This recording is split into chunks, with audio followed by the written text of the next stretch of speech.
Welcome to Soroka Speaks, coaching minds and elevating careers. We're so happy to have you here. We hope that you enjoy this episode and that it supports you to put your potential in motion.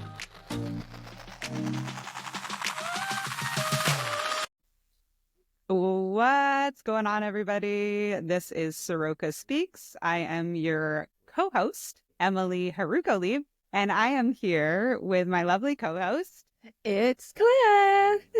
Hi, everyone. Welcome back. So today we are going to pick up on a conversation that we were having last week around this idea of being too big for your britches, or the concept of like, is it boasting if it's true? Or this concept of win statements.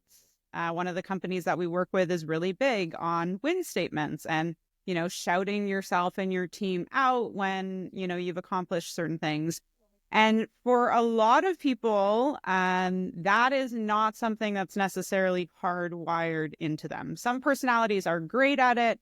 It comes very naturally to them. But this idea of being proud of one's accomplishments and how you communicate and celebrate that is something that we've noticed differs across different personalities, but also differs across cultures. And some cultures are, you know, have conditioned people to, you know, not be a certain way. Anyways, I digress. Claire's going to tell us a little bit about this idea that's mostly popular in my experience in Australia and New Zealand, and it's called the tall poppy syndrome. Yeah, absolutely.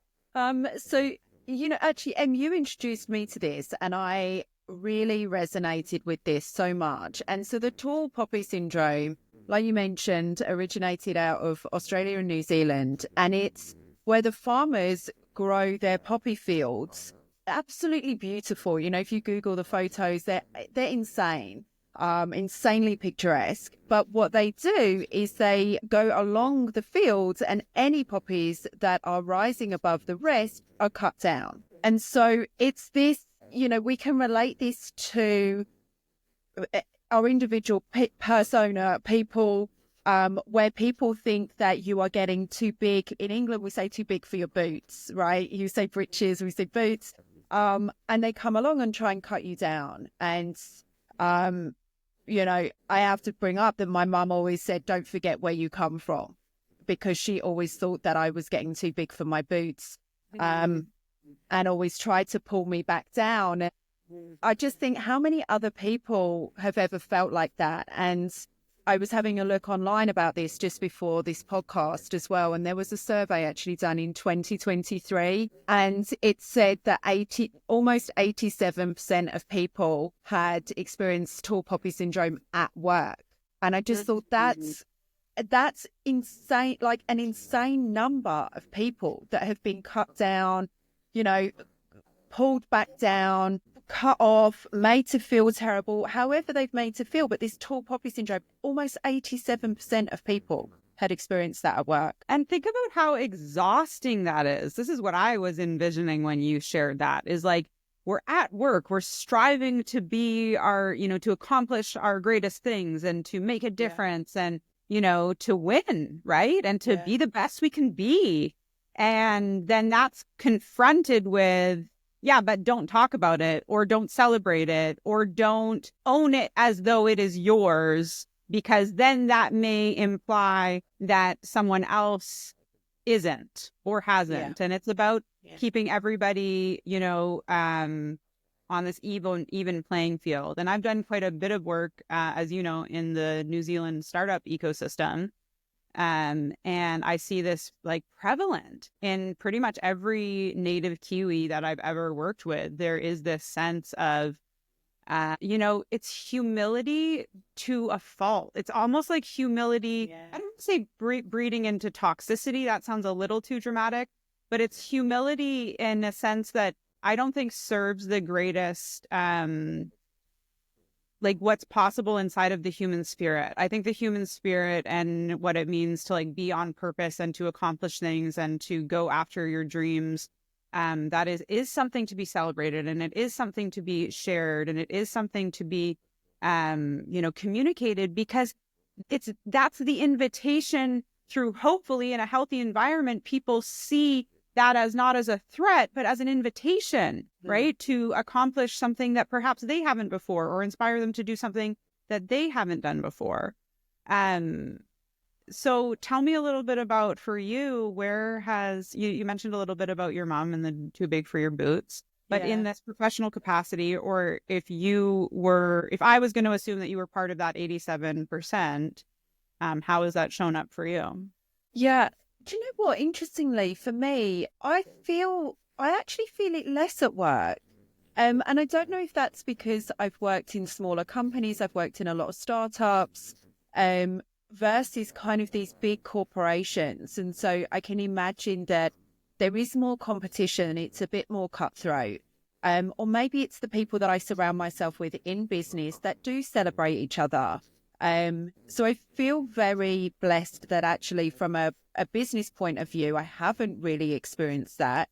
For me, that experience comes personally, and that did come from my mum. And, it's really bizarre. And I don't really know why it came from her, or why she felt like, she always had to we call it like take you down a peg or two, why that, I don't know, that I should dream smaller, or I should, not want as much as I want. And I'm just like, but Mum, why? Why would I not want to be the best? And why would I not want to give my kids the best? And why would I not want to strive for success? And she just didn't understand me. And I think perhaps that's her generation. I think that's her upbringing.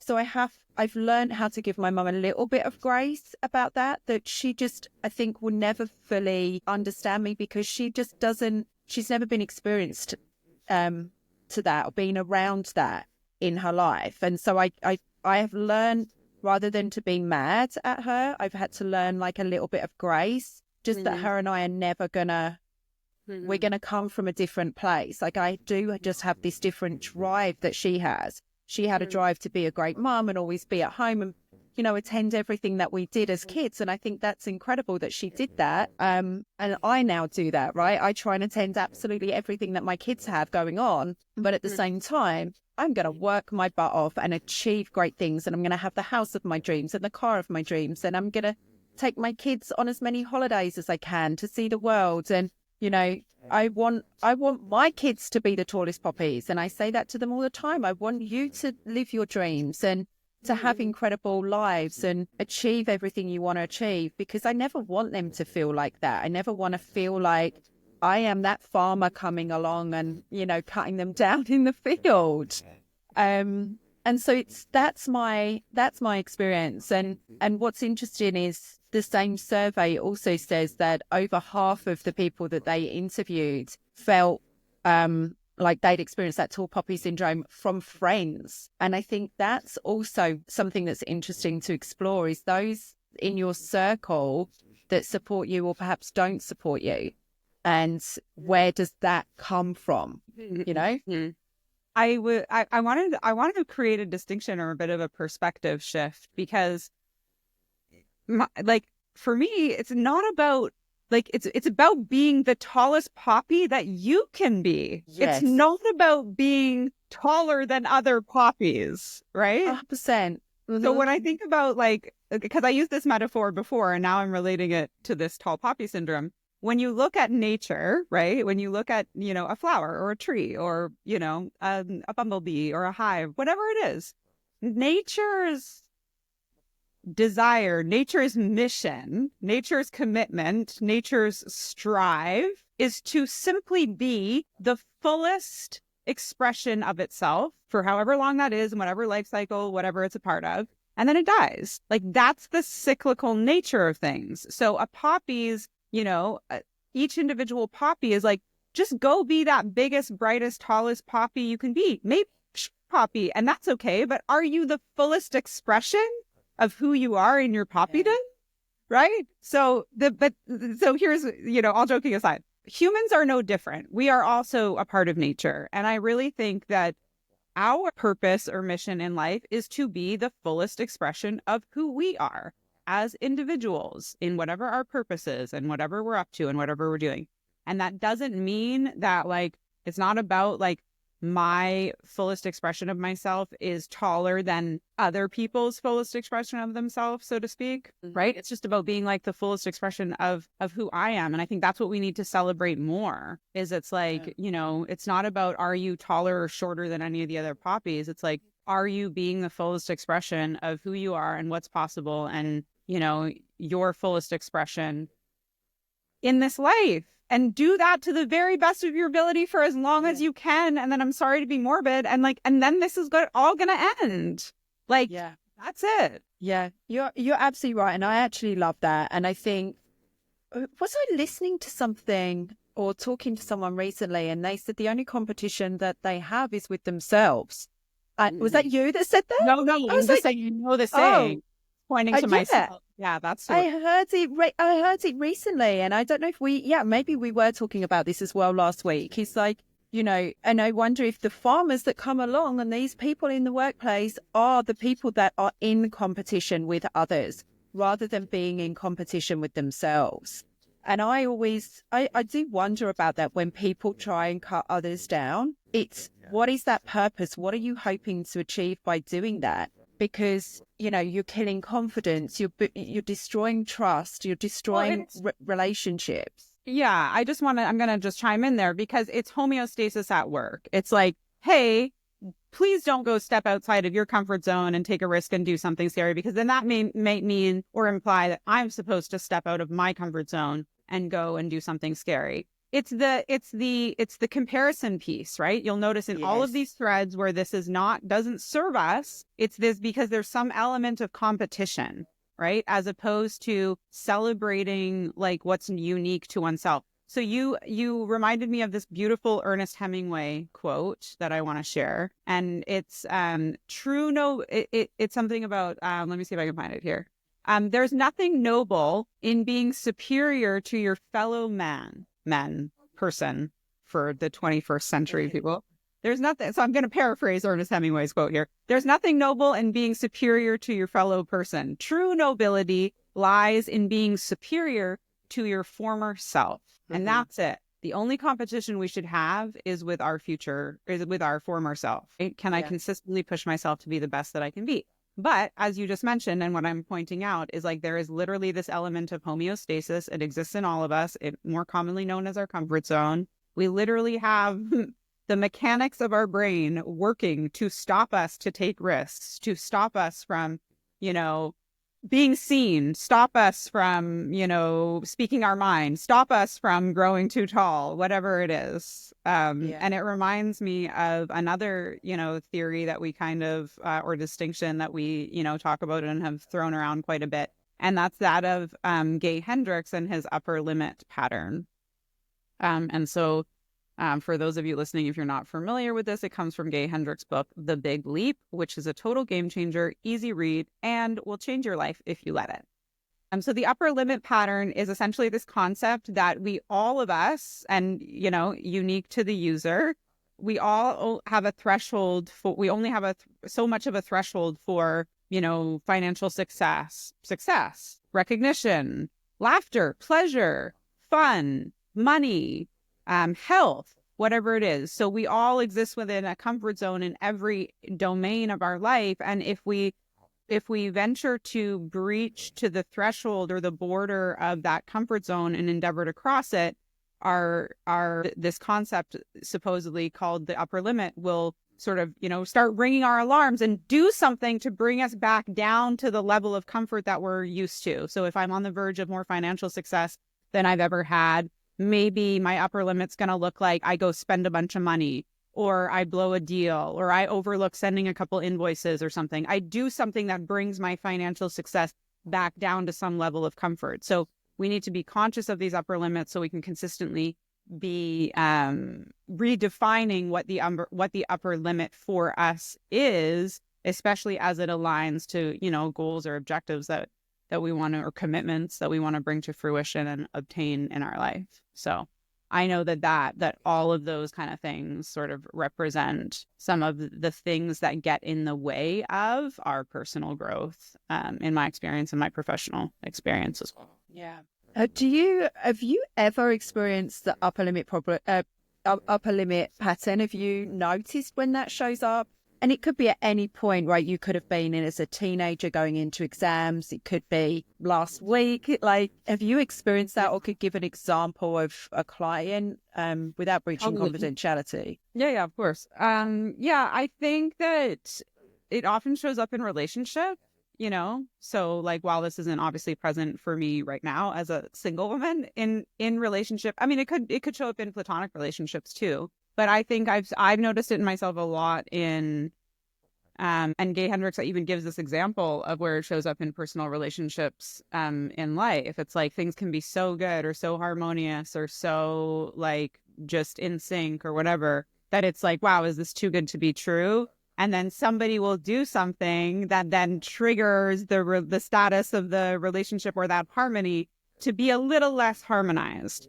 And we're going to do that, in relationship, even subconsciously or unconsciously based on the relationships that were modeled to us growing up. So unless we've rewritten, or redefined what that looks like, we're going to inevitably be playing out those patterns. So I think upper limit shows up a lot in particularly romantic relationship, because I think there's like a lot at stake there, and there's a lot of upper limit to be had in a lot of different domains, right? Yeah. And I mean, I definitely see it in my relationship with money. Like I got into debt pretty much as soon as I got a credit card. Nobody ever taught me about money.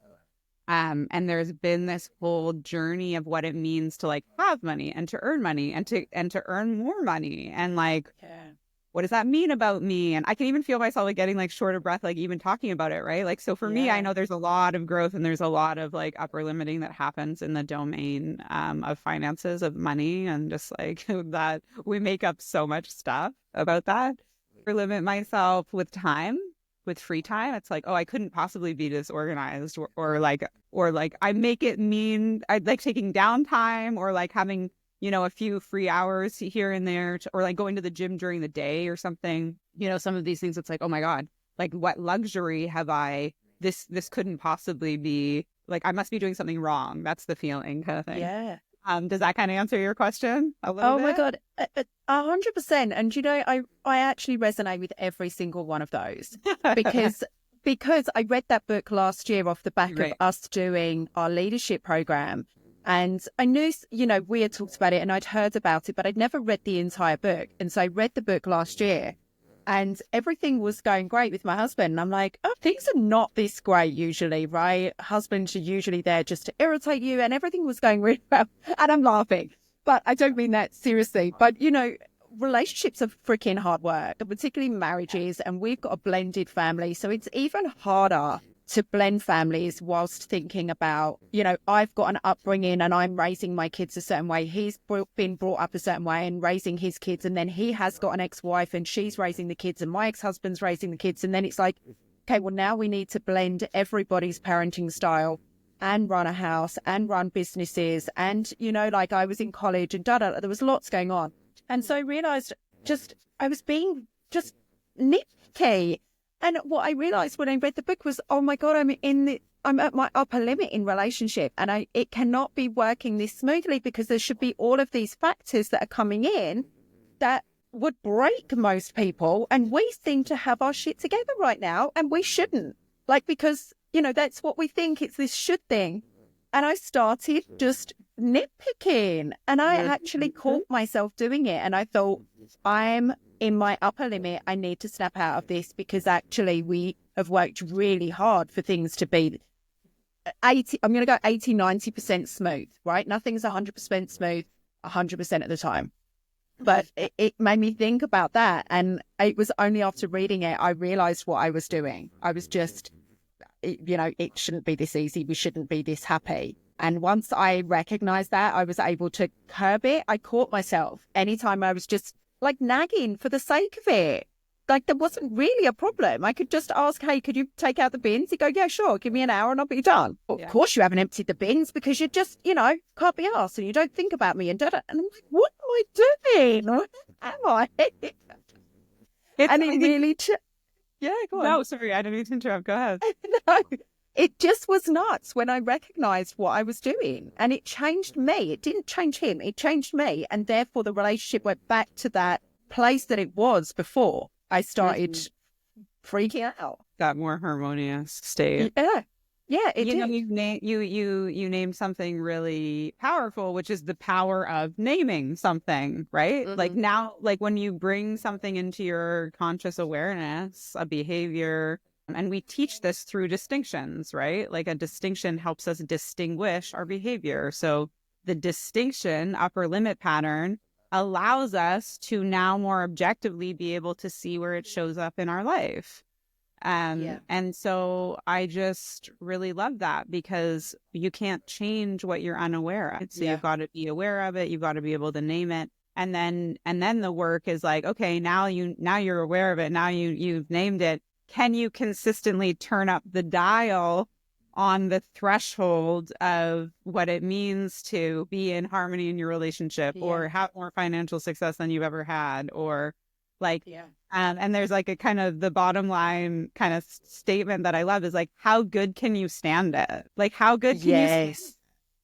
Right? Yeah. Where you start going and fucking shit up, how good can you stand it? Yeah. And can you let it be great? Yeah. It's so powerful to think about that. And that loops into every area. And for me and you, it loops into the financial, and it loops back into that tall poppy syndrome, right? It's like, well, society says, we're working mothers, we should perhaps be here, or we're starting our own business, we should be here, or my mother says, like, it's never possible to earn that amount of money, or wherever it comes from, right? I'm not worthy of that because it was beyond my imagination to ever think that. But then it's like, well, what would that look like? How would that feel to earn that? And last year, I did loads of work on myself around this because I set myself a last year goal for financials. And I just thought, I got to the end of the year and I was like, oh, some months I hit that, some months I didn't. And then my accountant's just like, we have to have a conversation about your tax because you earn the most amount of money ever. And I went, what do you mean? And I'd hit it over the year without realizing. So this year, I'm like, okay, I'm going to do even more because I went beyond that. I thought I am going to be the tallest poppy. Competition for myself. I'm not competing with anybody else. Other people's success inspires me. It doesn't make me jealous. It doesn't make me want to take them down. I'm like, how do you do that? How do you get all of this shit done? How do you, what is how are you making up this? Absolutely. And I think that's where the success comes from, and the change in the mindset is being around those people rather than looking at it as a competition or as a threat. It's looking at, oh my God, that's inspiring. I would love to do that. I would love to. We talked about shopping at Louis Vuitton. I've been in Louis Vuitton. I'm scared to walk past the window. Like, that's my upper limit. Louis? No. Oh my goodness. Going in Barcelona. Add that to the Tiffany breakfast at Tiffany. But that's my, like, oh, maybe I'll buy a fake off, like, I don't know, Haku or whatever it is. You got to. But I'm like, girl. Yeah. But up until recently, like, that again is that upper limit. Am I thinking too big? Right. So it is. And I'm like, sometimes it's a ridiculous amount of money to spend on an accessory, but it's not, I think for me, like, personally, it's not necessarily about that. It's about, like, that's the reward piece, right? That's the, like, symbol of something. It means something. Yeah, absolutely. And I think that's where we, when I look at others, maybe this is a different mindset that I have sometimes. I'm like, oh my God, how did you get that? Like, I'm so proud of you and I'm so happy for you. But, like, how did your year go? Tell, like you said, what's your mindset? And I want to be around people like that. I want people to want to make me feel like I can do more. Yeah. You know what I mean? Yeah. And I think, we both are very much in the same mindset of that as well. And using that as a driving force and a motivation and an inspiration But it is hard, I think, for people to change that mindset, because there are a lot of influences that have shaped who we are as humans, right? And like we've talked about them, about my mum and how she tried to pull me down, and yet I still continue to want to be the person that I am. And every year I will continue to want to be better than I was the previous year. But yeah, I just wonder if there's any tips that we can share about, like, just a small step to moving away from, people that are the farmers, right? I'm going to use that. Moving away from people that are farmers. Great distinction. How to change. Yeah, but it is. How do we change? Get away. Get away. But maybe it starts with that. Maybe it starts with the circles that you're in. Okay, so I think there's something that you're touching on, something around like what I would call like a naysayer, right? And I think that, well, in one of our last episodes, we talked about how sometimes those naysayers is coming from a place of like, because they're not taking that risk, or they're seeing something, they're seeing you do something that they're not necessarily willing to do or to strive for. And so I think while keeping that in mind, we might suggest that some of those people are what we would call like a naysayer or like a hater or whatever. And so here's the interesting thing. When we think about like success in like a very generic term, a lot of times for a lot of people, what that means is that they're going to have more eyes on them, right? They're going to be doing something, playing a bigger game, which is generating a different kind of result in their life, which we, in this hypothetical situation, might deem successful, quote unquote, successful, right? And so what I'm suggesting is anytime, say you've got naysayers or haters in your life, like you're doing something to the point where there are eyes on you. And anytime there are eyes on you, you are not going to resonate with everybody. There's going to be people that listen to this podcast and turn it off because we're just not vibing around the same frequency. And I hope that there are a lot of people that feel the opposite and can hear something in this for themselves. But here's my point, is that regardless of any of those situations, the work is you got to be okay with you first. Because if I'm going to have all of these eyes on me and I don't know who the fuck I am or what I stand for or how I feel about things or have some process by which I navigate myself authentically and genuinely in the world, right? Without that internal compass, I will be subject to what all of these people think and all of their opinions. And I will not be grounded in any sense of who I am and what I bring to the table, because I will be endeavoring to appease or worry about or blah, blah, blah. So I'm not saying that, it doesn't hurt if somebody likes you or says something bad about you or whatever. What I'm suggesting is that I think part of what we're talking about is, can you, at its core, how okay with you are you? And are you willing to be okay with you enough to the point where you are willing for other eyes to be on you? And that maybe is the pathway. That maybe is, the calling, if you will. Yeah. And I think that can be hard, right? That self-love and that self-acceptance can be hard, especially if you have so many people already, just negative around you. It's a lot of work to just go, it's okay. Their feelings and their thoughts can exist, but mine are stronger and mine are the most important. And really mine are the only thoughts that matter. Ultimately, I mean, this is really when we get back to, you being in relationship with yourself. And sometimes we don't think about being in relationship with ourselves. But I think that's a really powerful perspective, because your relationship with you is actually the only one that actually lasts your entire lifetime. So like, might as well try to get in a good place with yourself. Yeah. Yeah. And it's that acceptance, it's the love, it's the grace to, I made a mistake, it's okay, I'm going to learn from that and move on, rather than beat yourself up for 2 weeks. That's something, you know what I mean? There's lots of ways that you can look at self-love and self-care. And like you say, it's the most important relationship. Yeah. Yeah. Doing what you need to do to be your fullest expression, your tallest poppy in the world. So yeah. On that note, friends, thank you for being here. We encourage you to practice what it means to be the fullest expression of who you are as a poppy in the field. And don't worry about whether you are taller or shorter than any other poppies. Just go be the fullest expression of the poppy that you are. We really appreciate you being here. Thanks for listening. Thanks for hanging out with us. Thank you so much. And we will speak to you again soon. We'll see you next time.